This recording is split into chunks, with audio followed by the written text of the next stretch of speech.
que eu estou muito feliz, que teve como se diz, um reconhecimento bacana com o Prêmio Jabuti, que foi o Almanaque dos Sentidos, que nesse livro eu pensei mesmo, eu pensava num livro, aí teve um papel muito bacana da minha editora, da Beth Banse, da Editora Moderna, que a gente até estava em Paraty, numa flip, e eu tinha ido lá para contar histórias, para fazer um trabalho com os Jardins do Burle Marx.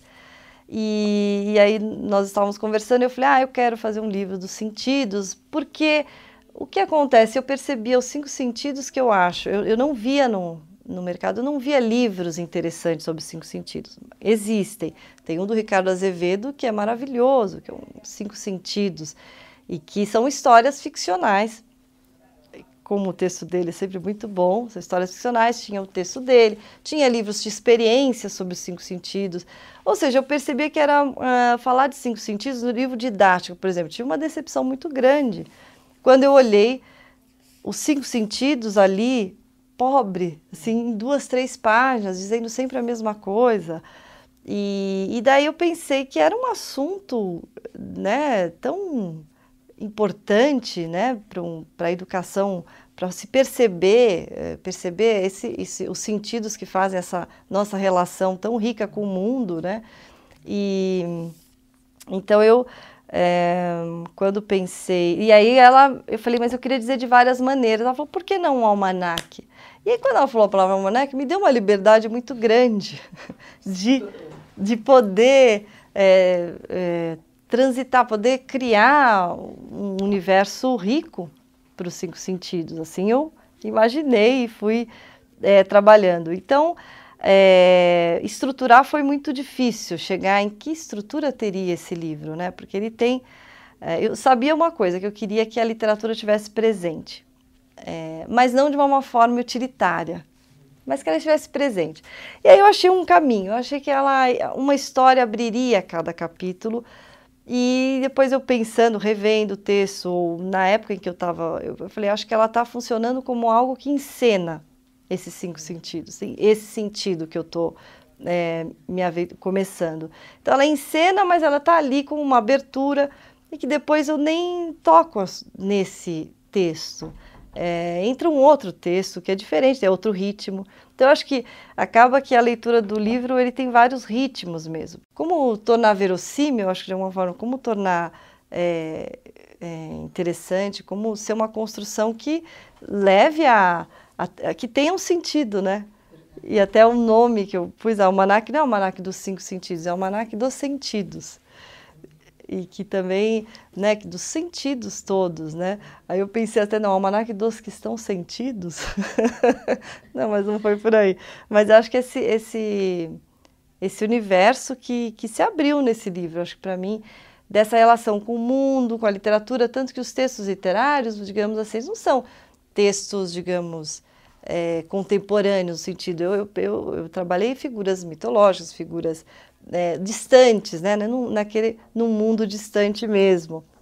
Até a história que eu criei aí, porque eu fiz 4 histórias recontadas e uma que eu inventei, que é a Laila e as Bruxas do Castelo Obscuro, que aí ela é um diálogo com o conto de fadas. Mas, então assim, são histórias mais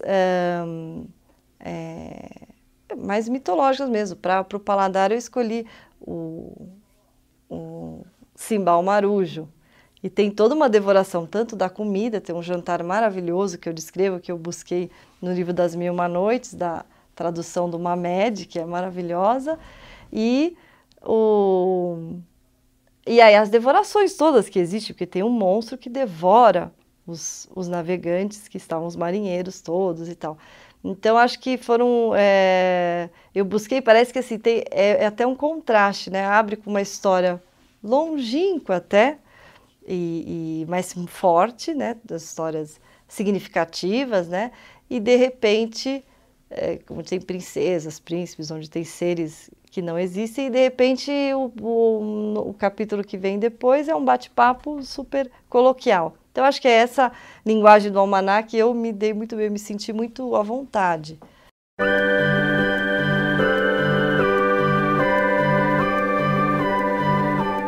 Tem a primeira história que eu escolho para a visão, é o Perseu e a Medusa. Que, mas é terrível, né? Mas assim, é uma história que você entra nesse tempo dessa história, e que tem toda a questão, os olhos e o olhar é muito focalizado aqui. Então, até o momento que ele encontra as greias, que tem um único olho e uma passa para a outra, para poder enxergar, e elas brigam por causa daquele olho, o olho cai no chão, ele aproveita e pega. Quer dizer, tem essa temática do olho, do olhar, e depois, né, o momento em que ele vai, para ele cortar a cabeça da Medusa, ele não pode olhá-la de frente. Então, o olhar, o reflexo. Então, eu achei que é um texto rico para esse sentido, né? Não só do olho físico, começa com as greias, você pega um olho fisicamente, como também essa questão do reflexo, não olhar diretamente para aquilo que te amedronta ou que te petrifica, né? Então, essa é a primeira história. E aí parte para um bate-papo, aí vem a questão do texto informativo, mas o informativo mais solto, assim, como puxando para o cotidiano, né? Como é esse sentido da visão no seu cotidiano, no seu dia a dia? E aí são algumas, na verdade não é um texto, digamos, é outro ritmo, porque você pode ler, por exemplo, O Olho Está Nu, Romeu e Julieta, que aí é até uma referência ao Saramago, que naquele Janelas da Alma diz que ele achava que a Julieta, se você tivesse a visão de águia, ninguém se apaixonaria mais, porque ele viria buracos no rosto da Julieta e tal. Então aí eu até me questiono, será que não existiria o amor, né? Então, assim, é um bate-papo mesmo, onde eu soltei a minha imaginação. Acho que tem algo do subjetivo mesmo, do meu subjetivo em relação a esse sentido, e também, acho que, de experiências que são comuns a todos, né? Então, e que aí ele tem essa... E aí depois vem uma parte didática mesmo, aí vem a fisiologia desse sentido, que eu tive muita ajuda, depois... Toda a parte de fisiologia foi editada por um biólogo, eu fiz também entrevista com oftalmo, quer dizer, as informações todas foram muito checadas, muito revistas, né? E aí tem a parte de cuidados, uma parte maternal, protegendo seus olhos, né? Em que há essa... e aí a questão dos óculos, quer dizer, todo um universo que gira em torno dos sentidos, né? Então, o cego, né? Como é que é não ter o sentido? Então, isso foi sempre colocado, tem uma página inteira para essa questão. E quem não tem os sentidos, né? Que eu chamo de outros jeitos, né? De outros jeitos, como é que é? Claro que é um pensar sobre, né? Quer dizer, lançar para o pensamento, de escrever algumas coisas, do que é ser cego, né? O que é ser cego? Então, e depois vem o mundo das cores, aí vem assim a questão da relação que você estabelece, o que você faz com esse... Você não faz sozinho, não é um único sentido, mas eu separei aqui para destacar mesmo, né? E aí tem a parte das experiências, então eu ensino a fazer um caleidoscópio, a câmera escura, que são experiências interessantes do olhar, ou você mesmo fazer o seu próprio arco-íris, que é possível, né? Então, e depois vem as curiosidades. Então, quer dizer, um livro que aí ele se repete para cada, né? Então, você tem a mosca, que tem milhões de olhos, né? E aí entra uma nova história que abre um novo sentido.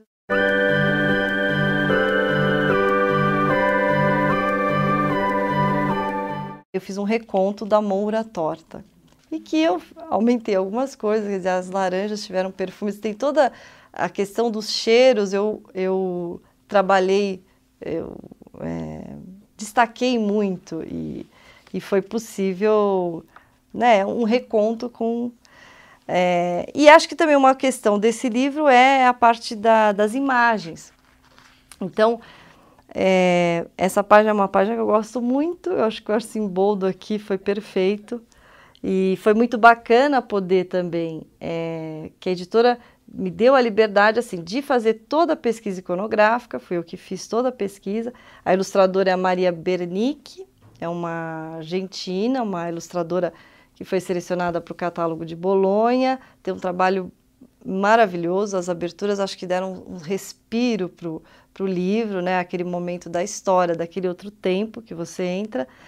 E nesse bate-papo, eu quis muito que imagens e obras de arte fizessem parte. As obras de arte, e também uma das coisas que foi muito interessante foram as figurinhas do século XIX que você pode usar, né, livremente, e elas vão interagindo, e mesmo porque elas fazem parte dos almanaques antigos, essas figurinhas do século XIX. Então, esse diálogo, né, elas estão aqui presentes, que elas fazem bem a diferença também, e que essa liberdade que eu tive de poder fazer a relação entre texto e imagem. Claro que teve o diagramador, que me ajudou muito, que o Sidney Moura era uma pessoa, um homem extremamente criativo também. Então, ele entrou no jogo do livro e ele percebeu que esse diálogo era importante, né? Não apenas uma ilustração ali, uma foto para ilustrar, mas para ampliar esse sentido, essa percepção, né? Então, assim, quando a fumaça mesmo entra dentro da página, e tem as figuras, e tem...